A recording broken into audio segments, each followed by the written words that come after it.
Amazon জঙ্গলের গহীন কোণে হাজার হাজার বছর ধরে রাজত্ব চালিয়ে আসছে এক রহস্যময় জাতি।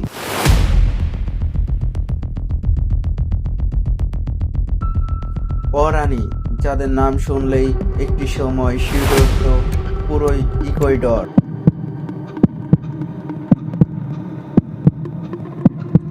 1956 সালে প্রথমবারের মতো তাদেরকে খুঁজে বের করার চেষ্টা করেন আমেরিকান 5 জন দুঃসাহসী মিশনারিজ।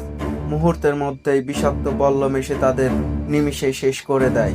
এই গহীন অরণ্যে তাদের খাদ্য তালিকায় রয়েছে বুনো শূকর থেকে শুরু করে বিষাক্ত তীরে শিকার করা বানরের মাংস।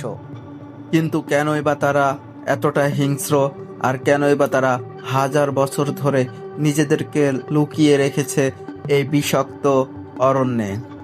আজকের ভিডিওতে আমরা জানব আমাজনের সেই শেষ যোদ্ধাদের জীবনের আসল রহস্য।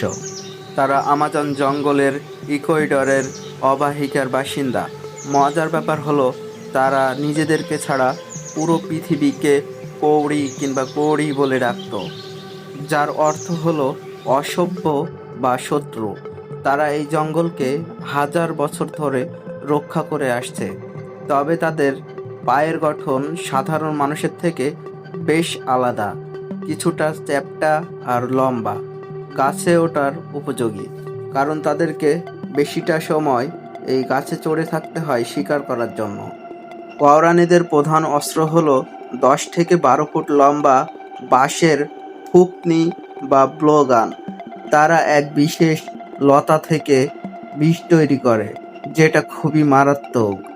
এই বিষ মাখানো ছোট ছোট তীর প্রাণীর গায়ে লাগলেই কয়েক সেকেন্ডের ভিতরেই অবশ হয়ে যায়। তারা বানর কিংবা পাখির মাংস খেতে ভালোবাসে, কিন্তু মজার বিষয় হলো তারা হরিণের মাংস খায় না, কারণ তারা মনে করে হরিণের চোখে তাদের পূর্বপুরুষের আত্মা বসবাস করে। অপারেশন আউকা 1956 সালে 5 জন আমেরিকান মিশনারিজ তাদের খুঁজে বের করার চেষ্টা করেন, কিন্তু তারা মনে করেছিল তারা এই জঙ্গলকে দখল করে আসছে, আর তারা বিষাক্ত বল্লম দিয়ে তাদের উপরে আক্রমণ করে আর নিমিষেই তাদের প্রাণ কেড়ে নেয়। এই ঘটনাটি পুরো বিশ্বে তোলপাড় সৃষ্টি করে। পরবর্তীতে সেই নিহতদের পরিবারই তাদের সঙ্গে বন্ধুত্ব স্থাপনের চেষ্টা করে। অনেক চেষ্টার পরে তারা তাদের বন্ধুত্ব স্থাপন করতে সমর্থ হয়।